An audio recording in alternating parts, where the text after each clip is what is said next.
Hello everyone and welcome back to another video on the channel. Today we are playing in the Maus, the original super heavy of World of Tanks. This tank has a 3000 health hit point pool to work with I should say, and it also has some pretty dang good armor. Now you can already see me saying thank you to the Badger for letting me through. Being so slow, such a heavy tank, you really don't want people to get in your way as you're trying to move to position. He says no problem, very nice to be playing with you, someone so polite and nice about it. So here, I'm wanting to play in the middle of the map. Why is that? Well, it provides me access to almost everywhere on this map with very minimal movement, which is what you want in such a slow tank. Now, where am I going to play? We can see that we've already got 3 people, is it right there? Yeah, 4 people. All their names are overlapping, there's too many people there, that's how you know. So I see this, and I say, okay, I'm going to play on the other corner, stop them trying to get to the flank, use the health and the armor that this tank has to my advantage. Because it allows you to do some pretty crazy things that other tanks just cannot do. So in saying that, the armor on it, although it is very, very good, it's far from the best in the game. So here, we see the E4, the T110E4, crossing in the open. Unfortunately, we weren't loaded because we did shoot at the Super Conqueror and miss. So we blind fired him, unfortunately missing that shot as well. So now, what am I going to do? Well, Super Conqueror is posed up again, so we're just going to slam a shell into him with our nice alpha damage at 490, 246 millimeters of penetration. Not too great, goes up to 311, which is a lot better with the ABC rounds that this tank has. And there is also an example of the armor. I wasn't even angling against the STB-1, but him or her failing to hit the weak points of this tank just doesn't go through. So now we can slam a shell into the side of the E4, and they're all playing out in the open on the one line there, for the most part. So here, I don't know if I want to stay watching the one line and hoping for a shot or keep pushing. We know that the AMX 13105 is aiming down the one line in place of me, so I'm free to move.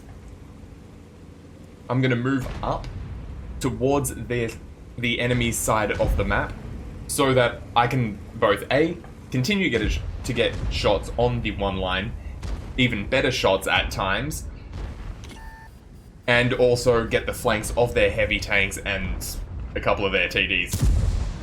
Putting another nice shot into the tanks on the one line, but unfortunately we don't angle our armor against the M48 Patton, and he manages to just put a shell straight in. So now we're going to line up this E4, completely ignoring the Patton. We have a ton of health to work with. We've still got 2300 health nearly to work with, though in saying that, thankfully the Patton has low-rolled me twice. With his 390 alpha damage, that could be a lot worse had we gotten max rolled. So now, I feel like that's all I'm going to get into the one line. Yes, there's only a Patton left and he's playing behind the hill, so I'm just going to go after this Patton right in front of me, keeping my armor angled as much as possible, giving him the corner of the tank so that the front and side are both angled to maximum efficiency without over-angling either one of the others. And there we go. Just puts a shot into the track. Fortunately, doesn't take the track off or penetrate through it. There's that shell. I'm not sure where that shell actually penetrated. We're going to have to take a look later. Though it seems like it might have been on the side of my tank. Yes, right there. Right there, it looks like. Just on the side, near the track. which is possible to do because that's only spaced. It is spaced armor, but it's very, very weak armor if you can get in on it and not hit the track, I should say. EBR coming up behind us. We don't know where he is, so we're just gonna ping. He was somewhere around there. We don't know exactly. In hindsight, it was probably closer to G1. Would have had a better shot on me.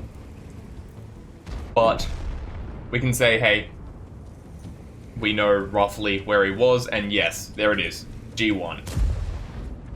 Nothing I can really do against the light tank though, so I'm just going to come out, slam the side of the E50M, just like that. Well, not even the side, it was this front, wasn't it? And so now I'm going to try and move up, help out with the last one shot on the E50M, because our UDES has decided to go and ram the artillery down. Just said, choo choo, out my way. Enemy artillery. Can't get out of the way in time. Very, very slow tanks. And there we go. E50M's now down as well, leaving 2 light tanks on the enemy team, the AMX 13105 and the EBR 105. So what I'm going to do, I'm just going to turn around, head straight to the cap. And here we can see the badges telling us cap as well. Yeah. And I just tell my team, yeah, I'm not going to chase this. I'm going to go to the cap because there's no way that this tank, with its 20km/h top speed, could ever chase 2 light tanks down. Some of the fastest tanks in the game as well being the EBR 105 and 13105. EBR 105 definitely being the fastest. So here we know, we can see that 13105 gets caught out in the open. T57 Heavy manages to shut him down, and the EBR 105 is now cornered. So I'm just going to turn my tank, hoping that maybe they can herd him towards me. No guarantees of that, especially because of how cornered he is. EBR 105, we now know where he is because he's shot down the Badger. And so we are just going to sit in the cap circle while our team chase down and finish off the EBR. So to recap, the original Super Heavy in the game, still crazy good armor, still really good health pool. It's the highest hit point tank in the game, and still also one of the slowest, making it not an all-rounder, but in certain situations, it is definitely a great tank to be playing. Let's take a look at the endgame stats now, see how we ended up stacking up against our own team and the enemy team. Alright, and there we have it. Only a 2nd class medal in the mouse, unfortunately. Though, in saying that, we didn't really do anything too crazy for this tank. It was a very open map, it's a very long map, and so getting this tank into the right position is a little difficult, at least in my mind. 4,793 damage, nothing too crazy. 1,140 damage as well, which is not really indicative of how well this tank can perform, especially when you're getting shot by people that do know how to penetrate the tank, like the Patton.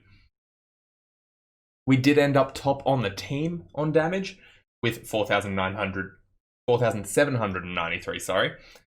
Only just a little bit above the Super Conqueror at 4,716, though we didn't get very much experience because a lot of the damage that we dealt was to the tanks along the one line, meaning that we were not spotting for ourselves and we were only getting half experience for it.